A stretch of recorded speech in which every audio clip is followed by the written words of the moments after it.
Boa tarde, queridos. Bem-vindos a mais um episódio do nosso programa O Direito Azul, diretamente dos nossos estúdios aqui na capital paulista, Rádio Vibe Mundial. Hoje vamos conversar sobre um dos versículos mais fortes que sobreviveu a todas as manipulações históricas, a todas as manipulações de informação que nós temos nas Escrituras Sagradas, em mais de uma das Escrituras Sagradas, porque está no livro de Salmos, Salmos 82, versículo 6, vós sois deuses. Isso é a essência daquelas duas palavras que nós falamos várias vezes, com aquele gesto, lembra? Vamos fazer de novo, de unir as nossas mãos quando nós fazemos e falamos e verbalizamos com consciência, eu sou. Isso é consciência, isso é resgate de consciência crística, isso é lembrança da nossa própria natureza. Quando a Bíblia nos coloca e quando nós lembramos de que somos gotas de um mesmo oceano, de que somos parte do mesmo divino, lembrem-se quando eu contei a vocês que o todo, Deus, Pai e Mãe, se subdividiu em fragmentos, e esses fragmentos dizem respeito a tudo que existe, a tudo que nós somos, a todos nós, né? Somos todos juntos o mesmo Deus. Essa consciência é extremamente forte. E aí nós estamos diante do nosso principal direito azul. Vou retomar rapidamente para quem chega hoje, para quem tem contato hoje com a nossa tese, com o nosso livro, o nosso programa. Por que o direito azul? O azul faz referência à última cor que foi percebida pela humanidade, embora sempre estivesse diante dos nossos olhos. Então, céu, mar tem esse comprimento de onda, tem essa cor, tem essa correspondência, mas não era percebido, não havia um nome para a cor azul. Hoje ela é a cor de preferência de pelo menos metade da população mundial, quase que unanimamente, né? Metade, mas não era vista. Quantos são os nossos direitos? Quantos direitos nós temos? Quantas habilidades, quantos poderes humanos nós temos que não são percebidos? E por isso nós acabamos por projetá-los para a tecnologia artificial. E isso, quando a gente coloca na linha do tempo, que vocês sabem que pela física quântica o tempo não é linear, o tempo não existe da forma como nós conhecemos, isso causa uma série de complicações, porque passado, presente e futuro coexistem, de fato. Quando a gente passa a terceirizar reiteradas vezes, repetidas vezes, os nossos poderes humanos e anímicos para a tecnologia artificial, a gente cria deuses, entre aspas, artificiais. Poderes tecnológicos que deveriam ser naturais, humanos, passam a ser, então, artificializados. E isso é uma projeção muito fácil da gente observar, porque se os nossos dispositivos informáticos, tecnológicos, têm as habilidades que eles têm, obviamente é porque eu tenho essas habilidades de uma forma muito mais alta e refinada. Só que por conta de negar a minha psique, por conta de não observar o meu próprio comportamento enquanto ser humano, de não fazer uso do que nós chamamos de metacognição, que é a observação dos meus próprios sentimentos e pensamentos, eu acabo por negar as minhas habilidades. E aí terceirizo para fora, tiro de dentro para querer construir fora. Então o eu sou, a lembrança desse versículo, que vós sois deuses, é justamente essa habilidade de lembrar que tudo que existe, que tudo que é divino está dentro, não fora. Por isso, o apelo para que se lembre, para que lembremos do campo toroidal, do cardíaco, do sentir, racionalizar menos. A gente aprendeu a racionalizar demais, a pensar pela mente racional, a pensar demais sobre o que às vezes a gente sente automaticamente. Então, o direito de lembrar que somos fragmentos do mesmo Deus, o direito de lembrar que somos o divino encarnado. Eu acho que de todos os direitos que eu já trouxe a vocês em todos os episódios aqui do nosso programa, em todos os capítulos do livro, em todos os vídeos que eu já fiz na internet de uma forma geral, este direito é o mais relevante, porque ele devolve o nosso centro de poder, ele devolve o nosso trono interno. E quando a humanidade compreender os seus verdadeiros poderes, os seus reais poderes, o seu verdadeiro campo de atuação, nós seremos capazes, de fato, de mudar a nossa realidade, partindo da mudança de comportamento individual. Porque a gente muda o nosso comportamento individual com a expansão da consciência, a partir disso a gente consegue influenciar a mudança de comportamento num contexto micro, e desse contexto micro a gente vai para o contexto macro, e então quando a gente menos espera, a sociedade já começou a se transformar. Com a mudança de comportamento coletivo, então nós temos a mudança do ordenamento jurídico. E com a mudança do ordenamento jurídico, a gente alcança mudanças relevantes. Mas tudo parte da expansão de consciência individual. Eu sou questionada algumas vezes a respeito, né, do alcance dessa tese, do alcance disso, e isso tem a ver com o nosso próprio conceito da cor azul, que foi a última a ser percebida, e como é uma tese nova, é uma tese que é a primeira no mundo a misturar tantos conceitos, a misturar de forma multidisciplinar tantas ideias com o conceito de cor, né? Porque o direito azul ele não traz só a questão de direito, ele traz outras disciplinas, medicina, física quântica, psicologia, tecnologia, a ufologia, a escatologia, várias gias. E dentro do conceito da cor azul, que é a parte da invisibilidade, que ainda é invisível, mas está público, está diante dos nossos olhos. E aí eu consegui fazer o paralelo a um resgate histórico, né? Uma ideia não só de identidade de vida passada, mas uma reconstrução histórica, que isso envolve todos nós. Começou comigo, com uma lembrança minha de vida passada, mas o objetivo é que todos nós possamos nos lembrar da mesma coisa. Né? Questionaram para mim, eu recebi uma mensagem, falaram assim para mim, Tami, e se outra pessoa no mundo lembrar da mesma coisa, né? Lembrar da mesma identidade que você se lembrou? Cara, esse vai ser o ponto máximo, assim, é meu sonho que isso aconteça. Que outra pessoa no mundo se lembre da mesma identidade que a minha. Porque isso significa não só que somos fractais, mas significa que a epigenética funciona, né? O trabalho é gigante, é grande demais para que apenas uma pessoa se posicione. E justamente o que eu tenho trazido para vocês ao longo dos episódios é que a humanidade carrega o sangue crístico. Por isso que nós temos a habilidade de despertar a consciência crística, porque nós temos isso a nível de DNA. Nós temos o ouro no sangue. E o ouro é a densificação da consciência dourada, que é a consciência crística, que é a consciência de Sofia, que é a sabedoria. Então, trazer todos esses conhecimentos para um lado arquetípico é muito importante.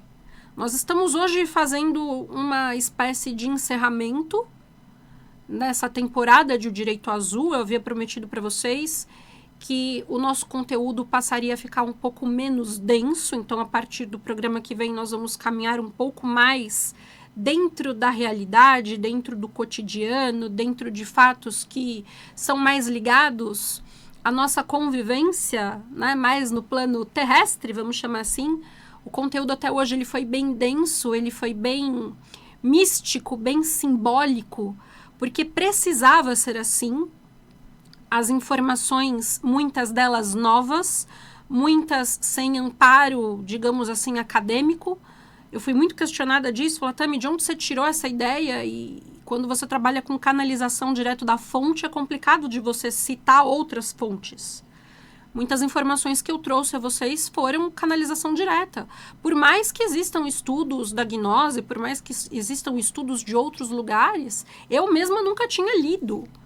Então, veio direto para mim e eu passava para vocês. Muitas coisas não estão neste livro, né? Nesse primeiro livro também. Mas eram informações que precisavam estar nessas gravações, não só na ionosfera do planeta, porque a gente joga informação no microfone através de frequência de rádio, isso se multiplica pelas antenas, mas na internet, pelas gravações. E isso precisava estar lá de forma pioneira, independente das pessoas compreenderem à primeira vista ou não. Com o expandir da consciência, conforme isso alcançar, com o passar do tempo, isso vai ser mais trabalhado, mais divulgado, mais difundido. Isso vai fazer mais sentido à medida que nós alcançarmos pontos de cura. Então, é muito provável que vocês vejam esse material ser mais divulgado no futuro, porque vai fazer mais sentido no futuro do que faz agora. Mas alguém precisava colocar essas informações lá, né, no começo. Alguém tinha que ser o primeiro a falar as coisas. Muitos conteúdos são novos, né, aqui do Direito Azul. Então, hoje nós encerramos uma etapa com o principal direito, que é o direito de lembrar que somos deuses. E a partir do próximo episódio nós traremos esses direitos que nós trabalhamos de uma forma inconsciente, de uma forma mística. Nós vamos inseri-los dentro da nossa realidade. Então vai ficar um pouco mais fácil a compreensão. Vocês vão sentir que falar, nossa, agora eu entendi, agora encaixa, agora eu entendo o que a Tami queria dizer nos outros episódios. Então, a partir do próximo programa vai ficar um pouco mais fácil, um pouco menos denso. Ainda assim, os episódios anteriores, eles eram necessários. Então, a gente fez uma pirâmide invertida, digamos assim, tá? É como eu disse a vocês já, nem sempre eu me preocupei com a compreensão consciente de vocês. Eu precisava colocar informação na teia e esse trabalho, essa etapa foi cumprida, tá? É assim que a espiritualidade direcionou os trabalhos. E eu sou muito grata por ter conseguido concluir mais essa etapa de O Direito Azul. Então, o direito de lembrar que somos deuses, ele vai muito além de uma frase, ele vai muito além de um conceito, ele vai muito além do que a nossa consciência consegue alcançar. A humanidade é divina por natureza.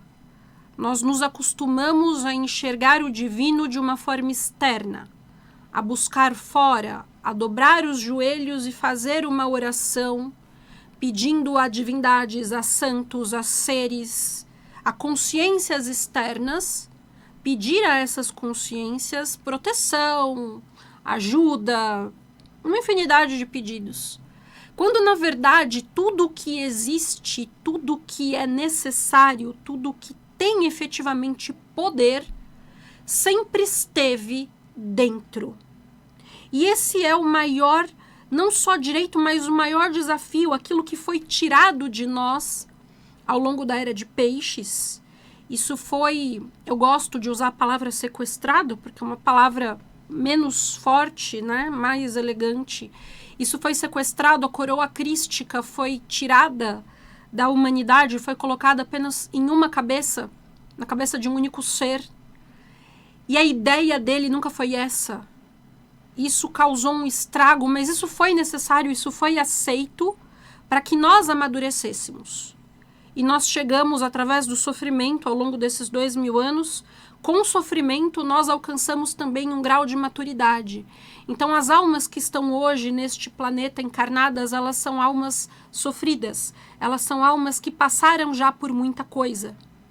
As almas que hoje sofrem, e que às vezes a gente olha e fala, nossa, que injustiça que aconteceu com aquela criança, com aquele ser, com aquelas pessoas, em determinado país, né, com aquele povo, são, na verdade, quitações de dívidas, de povos, de pessoas, de seres que fizeram coisas, estão quitando, estão retomando o equilíbrio de suas balanças e estão no momento agora de despertar de consciência. Então, nós estamos alcançando um ponto de maturidade. E esse ponto de maturidade agora nos leva justamente a essa frase do eu sou. Do vós sois deuses, de nós somos deuses. Então, o retorno dessa consciência de sabedoria, que é o retorno de Sofia, não é mais uma fase, uma era em que nós colocaremos uma coroa na cabeça de um único ser e diremos, ele é o único Deus. É uma era em que cada um vestirá a sua própria coroa e lembrará da sua própria divindade, porque esse é o retorno de Deus Mãe. Você que é mãe e me ouve, a não ser que você seja uma narcisista, mas você que é mãe e me ouve, onde que você vai tirar a coroa da cabeça do teu filho e vai colocar na tua cabeça? Você não vai fazer isso, você vai tirar a coroa da tua cabeça e vai colocar na cabeça do teu filho. Isso é Sofia.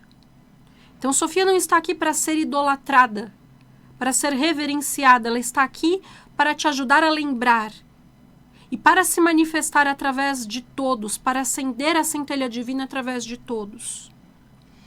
Então, essa é a devolução da identidade. Quando eu disse a vocês da lembrança da minha identidade de vida passada, não é para dizer que eu fui a única filha de Yeshua, é para justamente fazer o contraponto histórico e dizer, ele teve uma filha biológica, que teve descendentes e que isso hoje nos torna todos descendentes.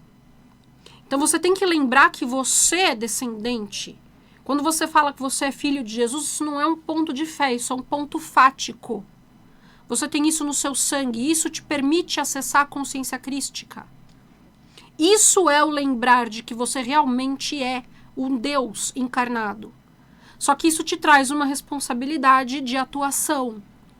Isso te traz uma responsabilidade de consciência, não só de você despertar a consciência, mas você agir com base nessa consciência que foi desperta. Então, o que você pode fazer para melhorar o seu dia? O que você pode fazer para melhorar o dia de alguém? E aí foi o que eu disse no vídeo da internet mais cedo. Você mostra o tempo inteiro a sua divindade. Só que às vezes você não observa isso. Quantas vezes no seu dia você mostrou a sua divindade e você se esqueceu? Você é Deus em ação. Você é Deus quando você consegue transformar um ambiente sujo em um ambiente limpo. Porque você mudou totalmente o campo energético daquele lugar. E às vezes você não valoriza a sua profissão porque é uma profissão de limpeza. Mas você está sendo Deus em transformar aquele ambiente. Você é Deus quando você consegue ajudar um paciente a construir saúde. Quando você faz um coração voltar a bater num plantão de emergência de um hospital porque você não desistiu da massagem cardíaca.